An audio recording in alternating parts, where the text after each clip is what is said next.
Happy Friday, Achieve Virtual Education Academy teachers. Another wonderful weekly update on the horizon here.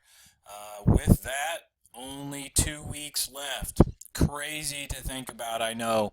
Happy return from Thanksgiving. I hope you all got some kind of rest and family time, and if nothing else, a little peace and quiet along the way as you begin preparing for the remainder of the holiday season here.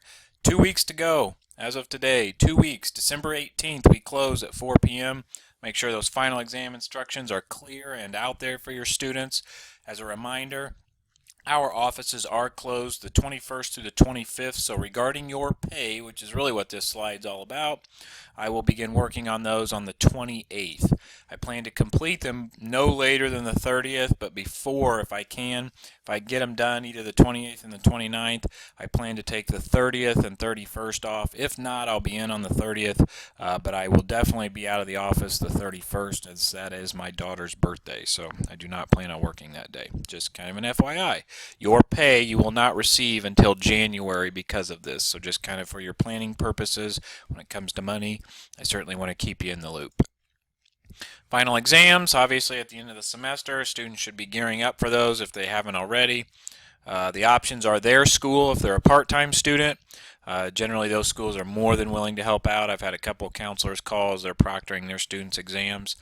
Local public library, really this isn't the best option, but it's one of our only flexible ones that we can utilize for those students in the remote parts of the state. The student or their family needs to set this up with the library and get you, the teacher, the contact information for the proctor. That way you can verify it's not a mom or a dad, an uncle, based on the email address, and you can send them any specific instructions for your final exam. Yes, they'll have the password potentially from other proctors, but you may allow a textbook or notes and another teacher may not, so that's key. Ben Davis Night School is obviously an option.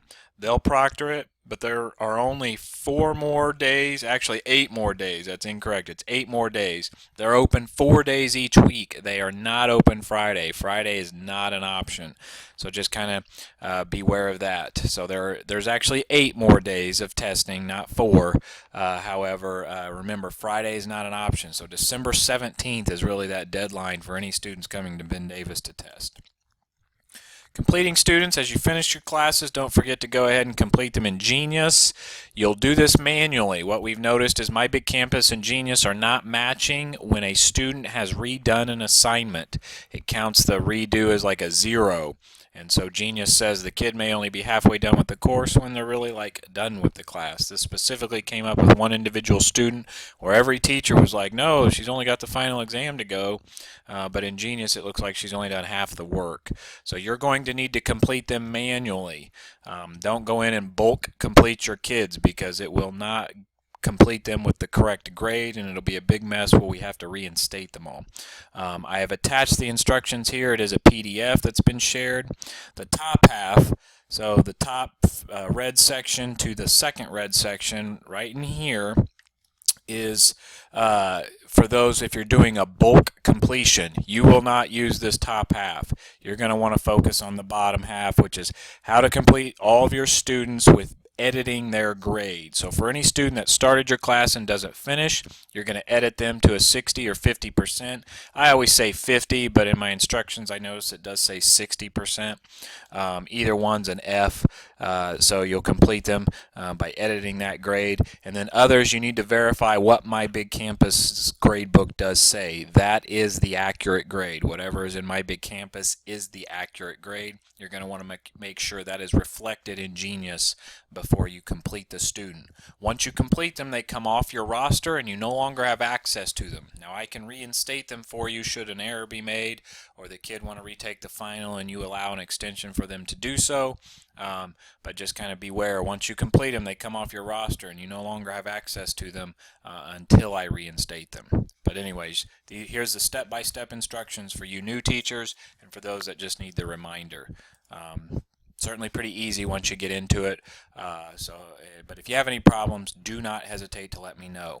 As far as extensions, remember again, I've said it in the last couple updates, students need to be 80% of the course through 80% of the course or further and be passing. And then if they are there, then you can give them an extension, but not past when we start second semester, which is Tuesday, January 5th. Everyone, we're moving on to second semester on the 5th of January. December 4, or for professional development, the fourth slide. Professional development yesterday, or December 3rd, whenever you happen to be watching the video, Michelle did send out the professional development task for this month. It'll be short because it's a short month. We know you're all a little distracted with finishing up kids in your traditional setting and or preparing for the holiday season and being off on vacation here in the near future. So do check it over if you would. It won't take very long, but it is kind of showing some future options that you're going to have available in its learning once we fully get moved over. ECA testing. Next week I'll be traveling around Indiana for those of you who have students who still need to pass the end of course assessments. This is more of an FYI for you, not only to kind of help students who may be stressing about it should they bring it up, but you might look at the test history of some of those students you're concerned about, give them any last minute tips, reminders, tricks that they can help them be successful at test taking. But it's also to notify you I'm really out of the office a lot next week. I'll be in Friday. We'll be packing up the tests, making sure we have everything in order. But Monday I'll be in Fort Wayne. Tuesday I'll be in Columbus. Wednesday Hammond, and Thursday Fort Branch. The only question mark here really is Tuesday. Tuesday we also have a principals meeting at our Ed Center. If that's not canceled, I will be there instead, and which means I would be back for the afternoon, and I'll have to send one of our teachers to test for me on that date. But all the other ones that are over about a 2.5 hour drive, I will be making those and out of the office on those days. Last push. This is it. 2 weeks to go. Be sure to do your last calls, final email blasts, whatever you do to help motivate kids. Make sure you're reaching out to the parents as well, and see how many we can get here wrapped up and finished with credits here at the end of this semester. It's gone really fast. It started out really strong and well. Some have tapered off. Let's see how many we can salvage here in these last 2 weeks. I'm proud of all of you guys, so keep it up, and I look forward to next week's update. Have a great weekend.